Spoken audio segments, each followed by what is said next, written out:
Agro e prosa, apresentação Divino Ronaldo.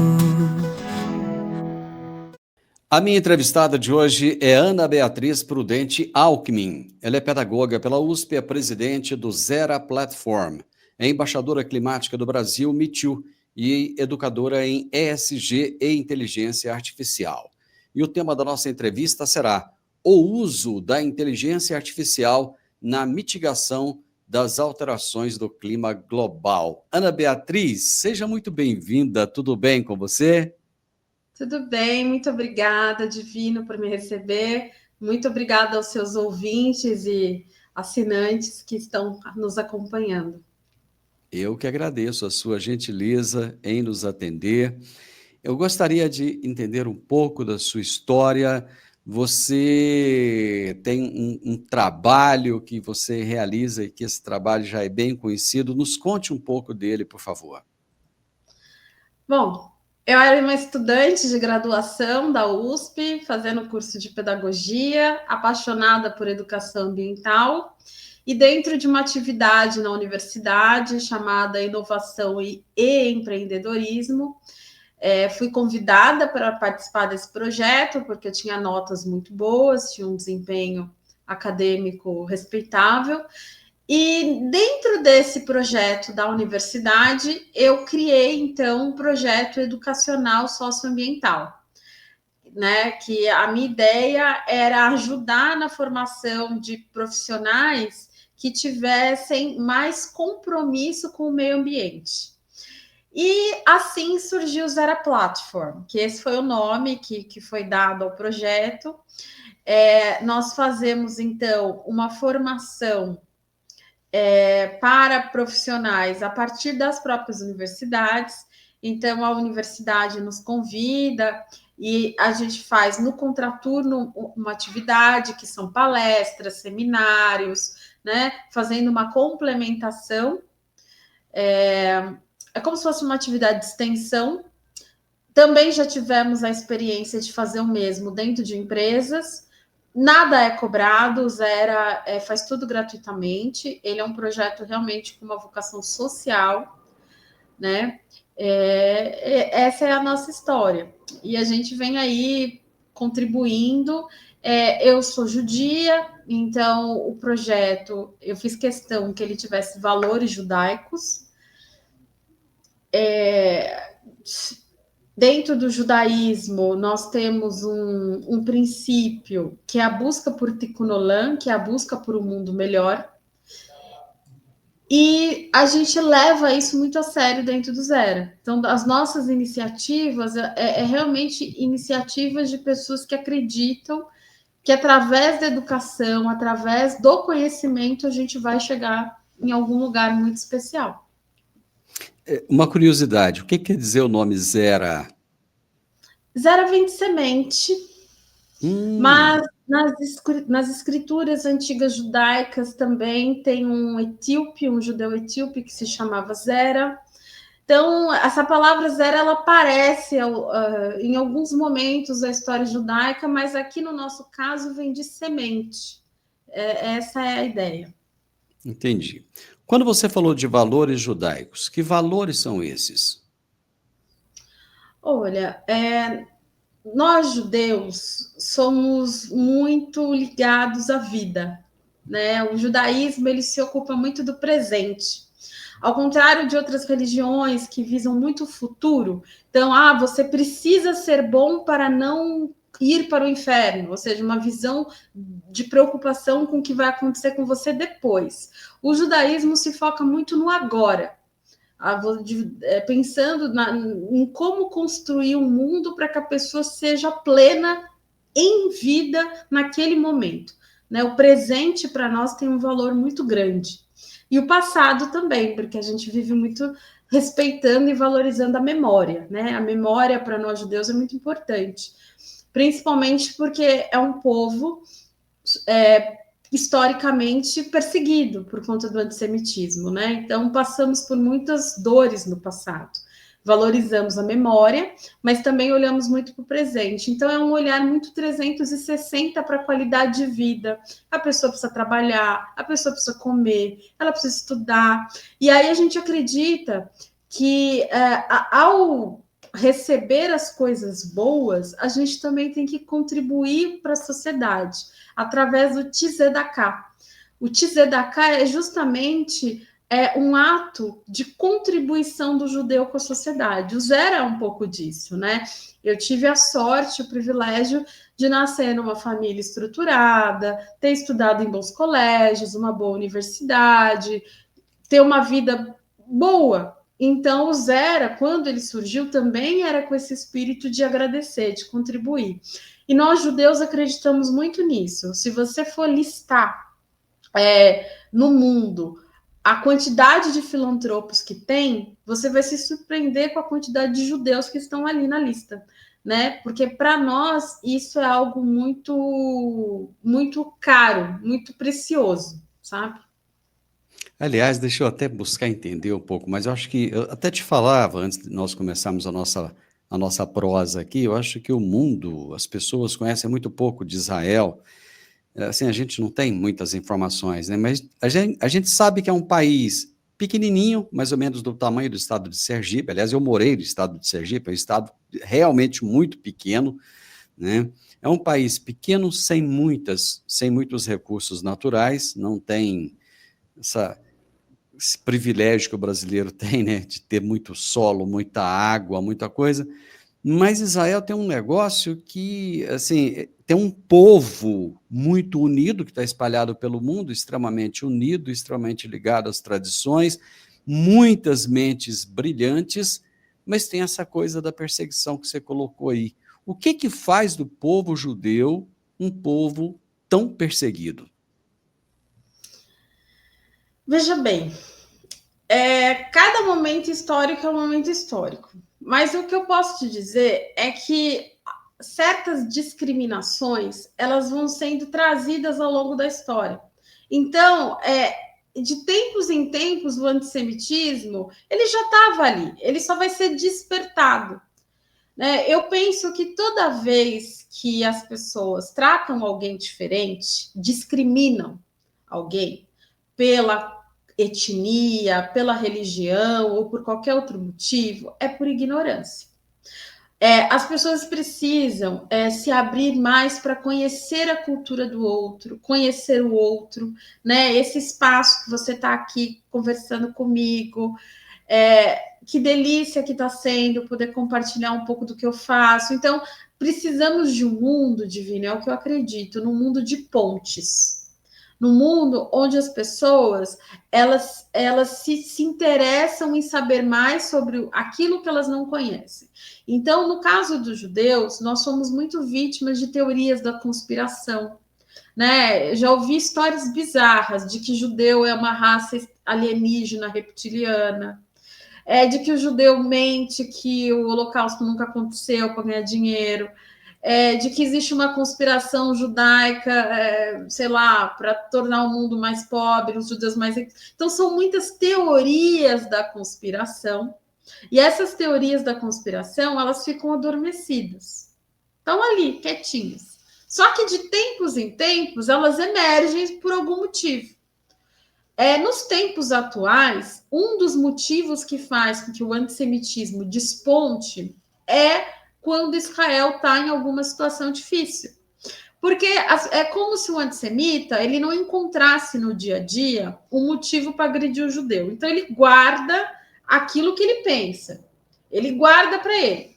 Mas, quando ele vê que Israel está passando por uma situação difícil, ou que o governo de Israel tem algum posicionamento com o qual ele não concorde, aí é a oportunidade que ele tem de externalizar o veneno, o ódio, que agora ele tem o que falar. Né? Então, por isso que a gente diz que o antisionismo, que é ser contra a existência do Estado de Israel, é uma forma de racismo, de antissemitismo. O antissemitismo é a discriminação contra os judeus e é uma modalidade de racismo. O que que faz com que os judeus sejam tão unidos? Olha, é o respeito à nossa memória. Nós temos as nossas memórias e ao respeito às nossas tradições. Olha, ser judeu, não existe um único jeito de ser judeu. Por exemplo, eu sou uma judia muito religiosa, mas tá um calor aqui onde eu tô, tá um calor terrível, e eu estou usando uma blusa tomara que caia. Os meus braços estão de fora. Uma mulher judia ortodoxa, ela não estaria assim. Ela estaria toda coberta, com até o pescoço, os braços cobertos. Ela é mais judia que eu? Não. Então, o que nos une como judeus é nós nos entendermos como uma única nação, um único povo, a Torá como uma grande referência, a nossa escritura sagrada, né? E outros elementos identitários que fazem de nós um único povo. E para a gente se manter unido por tanto tempo, a gente teve que criar núcleos comunitários. Os nossos núcleos comunitários são muito fortes. Então, as nossas lideranças comunitárias, elas são muito respeitadas, né? A gente não vai se movimentando sem que as nossas lideranças estejam cientes, nos acompanhem, nos entendam, até para que possam nos representar de forma efetiva, né? A gente cria as nossas estruturas para cuidar dos nossos. Então, assim, existe judeu pobre, existe judeu muito pobre. Aí você vai falar, mas por que eu não vejo judeu morador de rua? Porque as entidades judaicas, elas têm programas sociais que vão ali, recolhe aquele judeu que está passando necessidade.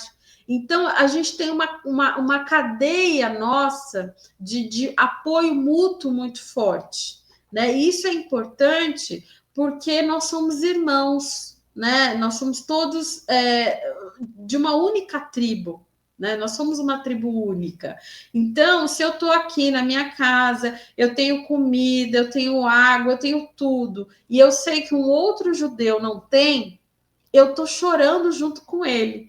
É por isso que quando teve agora, no 7 de outubro de 2023, o ataque do Hamas, que teve muitos estupros, muita morte, foi o maior número de judeus mortos pós-Holocausto. Quando aquilo aconteceu, a gente sofreu tanto. Eu lembro que eu chorava copiosamente, eu passei mal. E aí você fala, nossa, mas você não tá lá, que exagero. Não era que para mim era como se fosse uma irmã minha, era como se fosse minha mãe, entendeu? Era uma coisa muito próxima. Então, eu acredito que esse sentimento que a gente tem de apoio mútuo, respeito pelas nossas lideranças comunitárias, essa estrutura que a gente cria de assistência aos nossos, mas também aos de fora. Os judeus não só se ajudam muito mutuamente, como é o que eu falei no começo da entrevista, nós somos muito filantropos, que é um conceito que o brasileiro precisa aprender mais. Porque ser filantropo não é ser milionário igual Bill Gates, bilionário, trilionário, não sei. Para você ser uma pessoa filantropa, você não precisa ser absurdamente rico. Basta você dividir o que você tem. Então, vamos supor, você tem um tempo livre nas tardes de domingo. Que tal você usar seu tempo livre para dar reforço escolar para as crianças que moram na sua rua, já que você é bom em português? Se você vai fazer as compras de fim de ano da sua casa, que você ganhou seu 13º, que tal você comprar um pouco a mais e montar umas 4 cestas básicas, se você puder, para ver na sua rua quem que está desempregado e não teve condições de comprar? Entendeu? O ser filantropo não é ser aquela pessoa ultra bilionária que está gastando, porque ele tem muito. Não, mesmo se ele tiver pouco, o pouco que ele tiver, ele vai de alguma forma dividir, entendeu? Muito bem. Entendi. Olha, Beatriz, vocês têm um projeto educacional socioambiental que promove a educação para temas relacionados às mudanças climáticas. Nos conte um pouco desse projeto. Então, as mudanças climáticas estão aí. Eu sou ambientalista, e para nós ambientalistas é um tema antigo. Nos últimos 20 anos, a gente já vem aí com força nesse assunto, até antes. Mas agora chegou num ponto onde todo mundo está sentindo o peso das mudanças climáticas. Vou dar um exemplo. São Paulo. Antes, uma chuva forte na capital paulista era uma chuva de 20 minutos. Aquela chuvona, sabe? Hoje, chove pesado por horas. É uma chuva pesada que chega a durar 4 horas. Isso nunca tinha acontecido antes, né? Então, assim, tenha ocorrido situações que o ser humano nunca viu. Então, é inverno, mas tá um calor danado. Como assim um calor danado no inverno? É verão, mas tá um frio danado. Então, as pessoas estão percebendo o impacto real da crise climática. A partir daí, agora fica mais fácil educar as pessoas. Infelizmente, quando há 20 anos atrás a gente já falava que isso ia acontecer, as pessoas riam, chamavam a gente de ecochato, os ecochatos, né? As pessoas não levavam a sério. Agora a gente consegue lidar melhor no sentido de que as pessoas estão vendo. E aí vem a ideia de aproveitar esse momento para fazer o despertar através da educação, né? Pensar como que a gente pode ajudar a mitigar essa situação. A inteligência artificial, que é um tema em alta, que é um tema do momento, qual é o papel da inteligência artificial nisso? Como que ela pode ser usada para contribuir para a mitigação? Então, eu vou te dar um exemplo. Hoje, existe a inteligência artificial que consegue prever, através do processamento de várias variáveis, vários fatores, a chuva, a intensidade que ela vai ocorrer, em que região que vai ser menos. Então, tudo isso pode ser usado para preservar vidas, não é? Para o produtor rural se preparar para aquilo, isso vai acontecer. Então, eu preciso... Essa safra vai ser diferente, porque eu vou enfrentar objetivamente tal e tal questão. Então, a inteligência artificial hoje, ela é uma aliada. Só que a tecnologia ela precisa ser desenvolvida. Ou seja, ela já existe, mas a gente precisa criar dispositivos. E isso necessita de uma democratização do acesso aos conhecimentos de IA. Porque, por exemplo, uma pessoa com muito ganho, ela contrata uma equipe de desenvolvedores, ela cria a própria inteligência artificial para ela e ela consegue usar essa IA de forma privada. Mas existe aquela pessoa que não tem como contratar uma equipe. Então, se ela tem o conhecimento, mesmo que ela não saiba criar o app, o seu aplicativo, mesmo que ela não saiba fazer todo o processo, pelo menos uma parte desse processo ela sabe, ela entende. E aí ela pode, de repente, se fortalecer numa rede com outros empreendedores rurais que têm a mesma necessidade. A cooperativa, muitas vezes, consegue dar esse apoio a partir da demanda que vem desse cooperativado. Então, ou seja, o conhecimento hoje é o poder. Porque a IA em si, como campo científico, como campo do conhecimento, ela já existe, né? A gente já sabe tudo que é possível. Existe pensar no que talvez seja possível no futuro, mas o que é possível hoje, carros autônomos a gente já sabe que é possível, robôs que atendem mesas a gente sabe que é possível, exames médicos que conseguem prever o câncer que você vai desenvolver já existe. Ou seja, a gente já tem todo um conhecimento do que é possível hoje. A questão é os recursos, quem vai desenvolver, quem tem conhecimento para isso.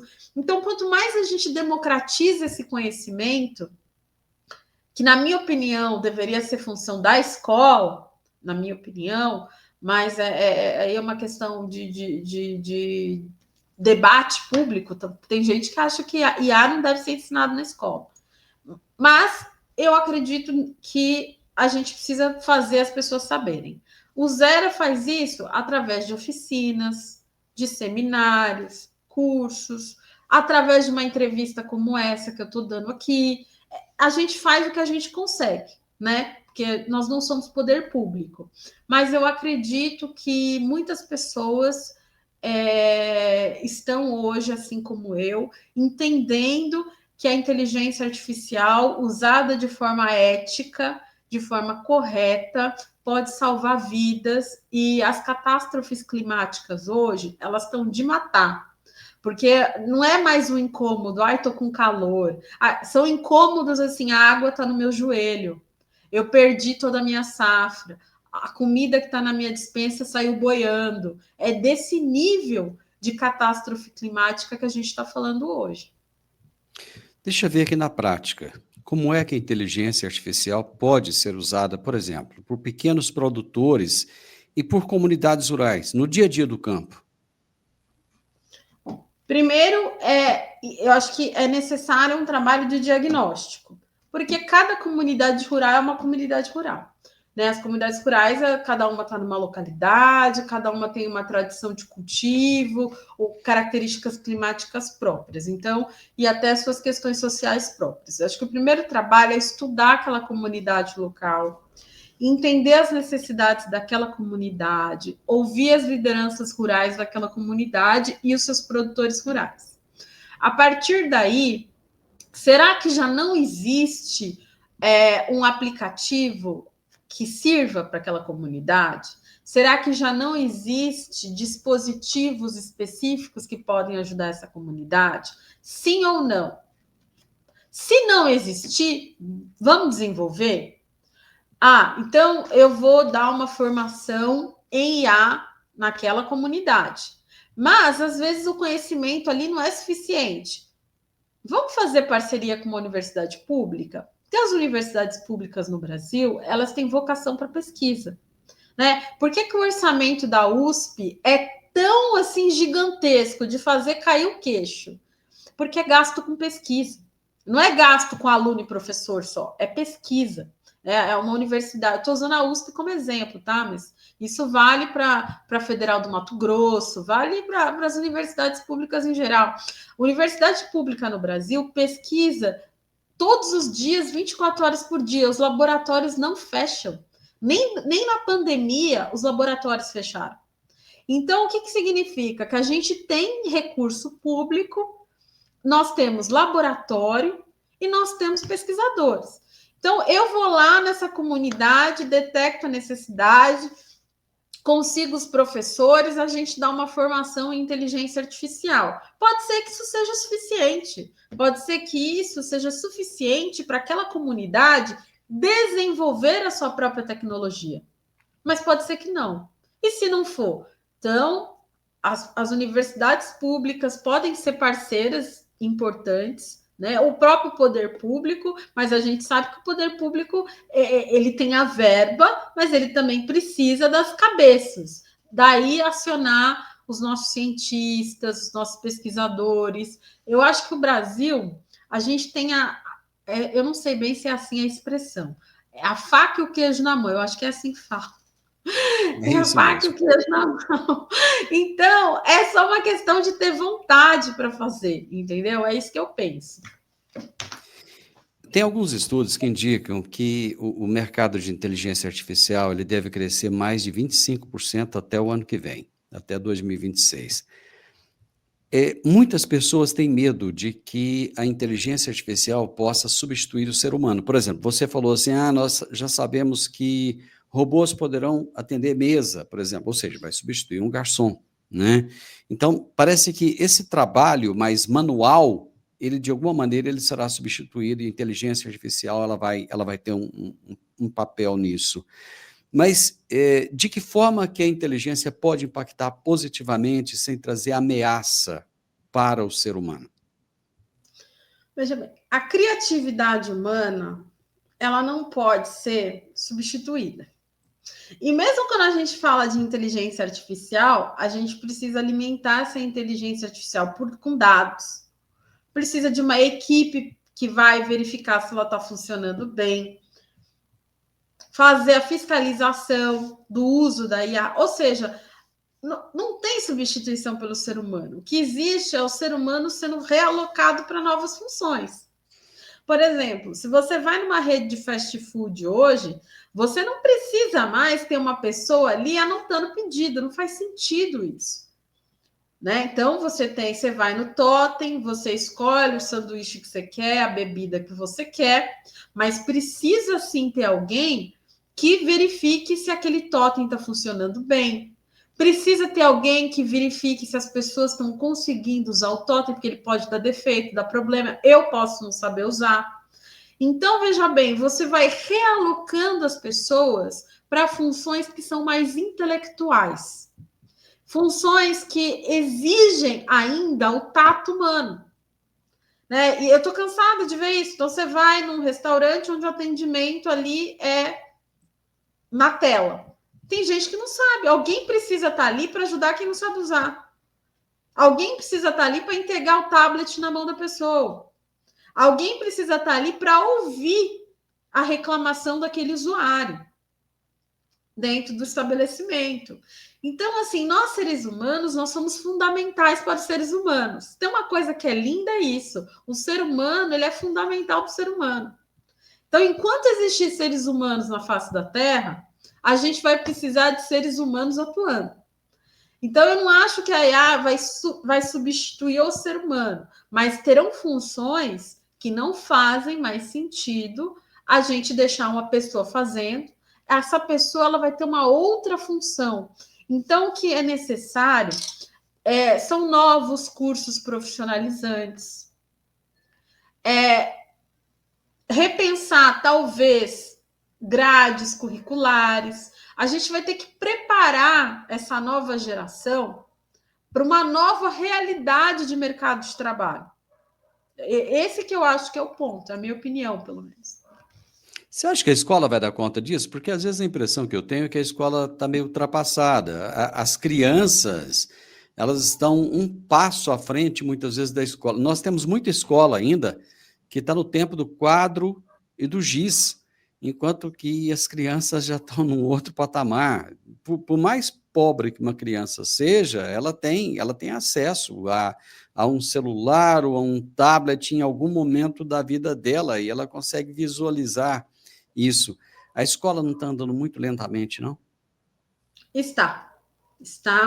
É por isso que as secretarias de educação de qualquer cidade, de qualquer estado, elas precisam ser lugares de muito diálogo com a sociedade civil, de muito olhar para a realidade. Não podem ser políticas engessadas, elas precisam olhar para o que está acontecendo hoje também. Né? Então, aí vai de cada um. Eu digo que eu sou uma pessoa suprapartidária. Eu estou acima da questão partidária. Eu não tenho partido político, não sou nem esquerda, nem direita, nem de cima, nem de baixo. Eu sou uma pessoa que eu acho que o problema tem que ser resolvido. Quem vai resolver, como vai resolver, a gente deixa as pessoas aí escolherem. Mas a coisa precisa se resolver de alguma forma. E aí entra um papel importante, quando começa essa questão, um papel importante que é o diálogo do poder público com a população. Precisa ouvir a população, precisa ouvir o mercado, porque, veja bem, se quem vai dar emprego são os empresários, a gente precisa ouvir esses empresários também. Que mão de obra que está faltando? É impressionante, o Brasil é um país que falta mão de obra especializada em vários segmentos. Tem emprego sobrando. Então, quer dizer que a gente não está conseguindo formar pessoas para ocuparem vagas para esses setores que estão com vagas sobrando. E o que é isso, na minha opinião? É minha opinião. Falta um diálogo com esses empresários. O empresário tem que chegar no gestor público e ter essa liberdade para chegar, né? Precisa ter essa liberdade. Olha, tá faltando mão de obra assim. Ah, tá faltando? Vamos correr para formar pessoas. Eu ouço dizer, não sei até que ponto isso é real, mas que falta eletricista no Brasil. Todas as empresas que trabalham com a parte elétrica me falam sempre a mesma coisa. Professora, não tem eletricista suficiente. Gente, eletricista ganha bem, é um salário bom. As empresas remuneram bem seus eletricistas, né? E é uma função fundamental que a IA não conseguiu substituir, não. Ainda precisa de eletricista, estamos precisando. Então, quer dizer, que tal fazer uma política pública de educação profissionalizante para formar eletricista? Então, eu acho, Divino, que falta diálogo, são os velhos problemas brasileiros, os velhos problemas de sempre. As pessoas ficam discutindo quem é bom, quem é ruim, que sigla é boa, que sigla não é boa, se gostam mais do verde ou do amarelo, ao invés de sentar para falar dos problemas. Essa é a minha opinião. Eu concordo com você que não interessa quem é o governo de plantão. O governo de plantão tem que resolver problemas, né? E eu vou até te dar um dado aqui. No agronegócio, tem muita vaga sobrando. E tem, por exemplo, o Senar, que faz a especialização desse pessoal, treinamento de graça. Dá café da manhã, almoço, o curso, o certificado, e se você for uma boa aluna, te dá o emprego também. E para ganhar bem. E não consegue. Ah, mas a pessoa do campo vai trabalhar em condições ruins. Não, não. Hoje você trabalha numa máquina, você tem ar-condicionado, você tem GPS para tudo, você tem todas as condições para ter um trabalho na melhor qualidade possível, que ao final do dia você volta para casa descansado, tranquilo. Infelizmente, não tem quem quer. E uma das coisas que faz isso, e aqui eu não estou criticando governos, uma das coisas que faz isso, infelizmente, Ana Beatriz, é porque muita gente não quer deixar o auxílio do governo, mesmo que seja pouquinho, para trabalhar. Mas deixa eu mudar aqui um pouco o rumo da prosa. ESG. É importante o ESG? Vocês têm um trabalho com ESG. Sim, eu sou educadora de ESG e todas as nossas atividades do zero a gente bate nessa teclinha. O ESG é uma sigla em inglês, né? Então é a questão ambiental, o impacto social e a governança. São esses três pilares que são trabalhados dentro das empresas, né? Não existe empresa sem ESG. Existe aí uma boataria de que muitas empresas estão abandonando o ESG. Não é bem assim. O que as empresas estão fazendo é reformular a forma que vão trabalhar ESG. Nenhuma empresa consegue abrir mão da boa governança. Nenhuma empresa hoje consegue abrir mão totalmente do cuidado com o impacto ambiental. Então, abandonar o ESG não é possível. Agora, existem sim empresas que, por questões ideológicas e por interesses de mercado, elas estão reformulando a forma que vão trabalhar, né? E talvez até é aquela coisa: se um tema deixa de chamar atenção, se um tema para de atrair um olhar positivo, o que a empresa faz? Se aquilo é importante, ela até continua fazendo, mas ela não mostra que está fazendo mais. Ela tira aquilo do seu marketing. Ela até continua muitas vezes, mas não mostra. Então, o que acontece é a questão ambiental hoje, acho que é um ponto hoje muito importante do ESG, é a questão ambiental. Tem outros pontos também, mas a questão ambiental ela tem sido muito atacada. Muita gente não acredita na crise climática. As pessoas elas vivem um negacionismo científico. Os cientistas estão falando, tá acontecendo isso, isso, isso. Ah, mas não tá. Então, assim, a gente tem dois caminhos. Ou a gente acredita na ciência, ou a gente não acredita na ciência. Cada um escolhe seu caminho. Eu escolho acreditar. Então, quando eu ouço cientistas formados nas melhores universidades do mundo, com dados, falando de uma crise climática, falando que a Groenlândia está derretendo, que até uma rota marítima está abrindo ali, uma rota marítima que sequer existia. Quando o mundo todo está me dizendo, o mundo qualificado, tecnicamente qualificado, está me dizendo que um problema existe, eu não vou ser a voz que vou dizer que não existe, é uma escolha minha, pessoal, isso. Então, eu acho que é importante a gente ouvir a ciência. Né? Eu acho que quando a gente dá um protagonismo para o conhecimento técnico, não importa quem é preto, quem é branco, quem é gay, quem é hétero, quem é o que for. Eu acho que quando o conhecimento técnico ele brilha, a gente consegue se centralizar na discussão que importa. Então, não dá para uma empresa hoje fazer todo o seu processo produtivo sendo poluidora. É inaceitável. Cientificamente, isso é um veneno e tem um impacto por onde essa empresa passa. Ela vai receber processos, ela sabe que ela vai ser processada se ela ficar jogando dejeto no rio. Então, abandonar o ESG não é uma opção efetiva. Mas o que pode acontecer, e essa é uma preocupação minha e de muita gente, é que a onda do negacionismo faça com que essas pautas se tornem muito pequenas. E isso sim abre espaço para mal intencionados cometerem crimes ambientais e outras coisas. Dentro do ESG, a gente tem a questão da governança. Na governança, a gente faz muito a mitigação do assédio, por exemplo, né? Então, pesquisas sérias feitas por instituições sérias têm mostrado que antes dessas políticas de mitigação ao assédio, o número de mulheres assediadas no ambiente de trabalho era muito grande. E aí eu falo, todo mundo tem mãe, porque até onde eu saiba, se você é um ser humano, você nasceu, você passou pelo útero de alguém. Você quer que a sua mãe sofra um assédio no lugar que ela trabalha? Aí você tem uma filhinha lindinha, bonitinha, com lacinho na cabeça, que você carregou no colo, botou na escola. Você quer que essa menina vire uma mulher abusada? Acho que não. Então, existem questões que é uma questão de sensibilidade. Eu fico assim um pouco revoltada com isso, porque não é uma questão da gosto disso, gosto daquilo. Gente, é uma questão de humanidade. Eu não quero que ninguém abuse da minha mãe.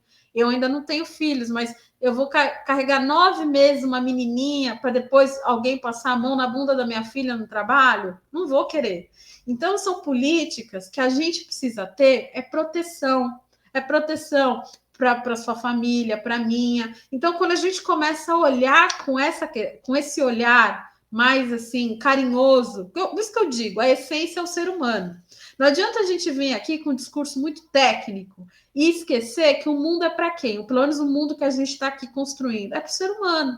Quando a gente coloca o ser humano no centro, a coisa vira a gente fala que é antropológico, o homem sendo o objeto, a gente começa a entender que assim tudo precisa ser feito para esse homem ter dignidade, entendeu?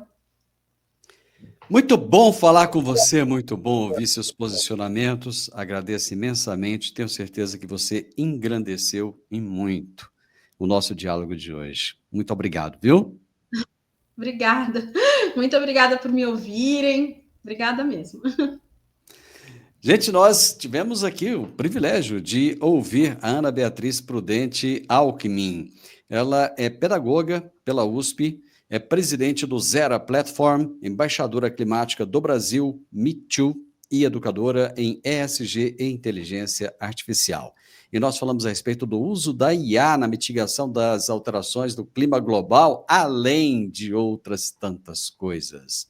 Se você gostou da nossa prosa, deixa o gostei. Se não gostou, deixa o dislike para a gente, deixa um comentário, compartilhe com outras pessoas e se inscreva nesse canal. Um grande abraço para você e até a nossa próxima prosa. Tchau, tchau.